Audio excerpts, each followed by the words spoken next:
So we're sitting here with Kelvin from Sensoris Safaris. Thank you for bringing us here. Kelvin, introduce yourself, introduce the company, and tell me something about this beautiful area where we are going to hunt. Well, as you say, I own and operate Sincera Safaris. I'm the outfitter and the professional hunter as well. Yeah, our main lodge is about 30 kilometers north of Lephalale on the banks of the Magolo River. The Magolo River then flows into the Limpopo River, which is sitting behind me.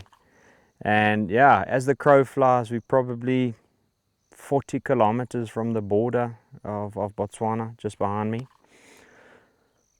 This is South Africa, and that's Botswana. So And how big is the hunting area? we've got access to about 25,000 hectares of land from diverse, from hunting along the Limpopo River, hunting kudu in the mountains. We got a little bit of everything. So anything that your heart desires. And one of the main goals on this trip is the kudu rut. You told me about that, but I need you to explain some more. Tell me about that, because it sounds so exciting, and the kudu is such a mythical animal. The grey ghost. Exactly, the grey That's it. ghost of Africa, and then you mix in the rut. That's it. How do they act? What's going on? Well, the rut is from the 15th of April through to the end of May, beginning of June, and that's sort of the mating season of the kudu. Generally pretty tough to get close to, but in that sort of period, the kudu are chasing the females around, less attention on what's going on around them, and that makes it slightly easier to get closer to.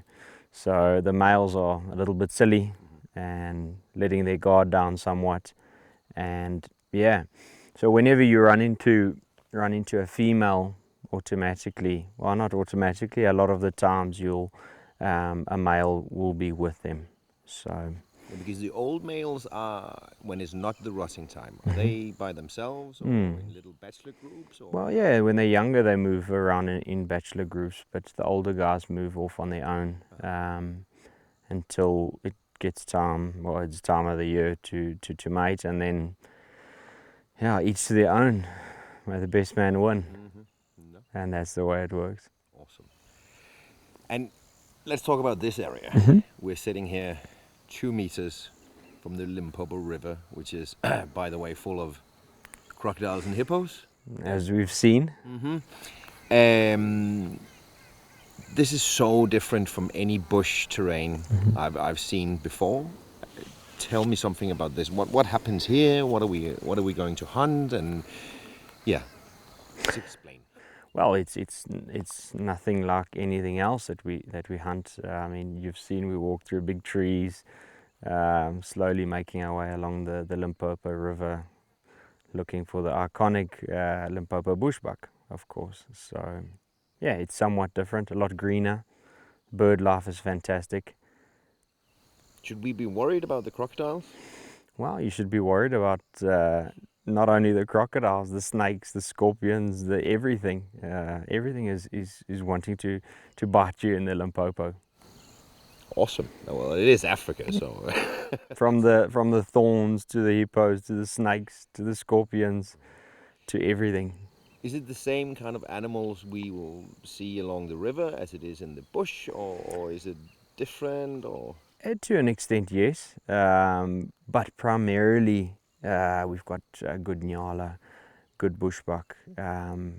We've got impala coming down to the river. Some places don't have fences between the river and the farms, so you have kudu coming down to the river. You have everything, so you have access to all of the plains game. And it's also not uncommon to walk into the back of a 900 kg Cape buffalo. We hunt quite large areas, and most of them have Cape buffalo on them. So yeah, walking into the back of that is not uncommon. Yeah, we've got a bit of everything. It's quite a diverse farms that we hunt. we've walked into cheetah, leopard. You just never know what's going to be around the next corner, you know. From the smallest of African wildcats all the way up to wild dogs. We've walked into wild dogs, and then They're pretty rare in South Africa. yeah, they're very rare, very rare. They've got a home range of about 400 square kilometers, so they hold probably 3 passports: a Zimbabwean, a South African, and a Botswanan passport. So depending on the time of the year, at the moment the river's all the way up. So in the later season, when it drops, everything is free to come across.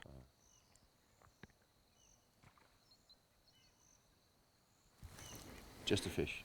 I hope so. Yeah. And then, yeah, you have to take your opportunities when they present themselves. A lot of people come across with a wish list. It's not a supermarket. It doesn't work that way. You have to take what presents itself, and trusting your PHs, trusting their instincts, and basically taking it from there. That's, I think, one of the charms, that as soon as your feet touch the ground and you get off that buggy, Yep. and there are so many different animals Yep. you can bump into. So as you say, I think a lot of hunters have a wish list, Mm-hmm. but it's also about feeling the mood and getting into the hunt. Yep.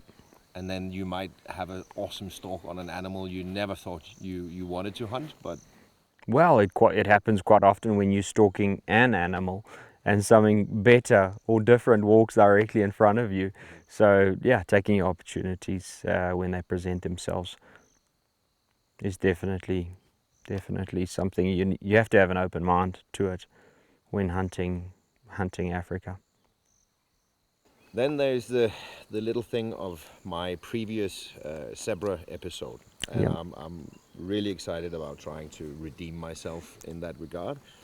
But it's Birchall zebra you have here, yeah? Yep, that's right. Is there something you want to tell us about the zebra hunting, or the terrain, or how is that gonna work? Yeah, you're putting me on the spot now.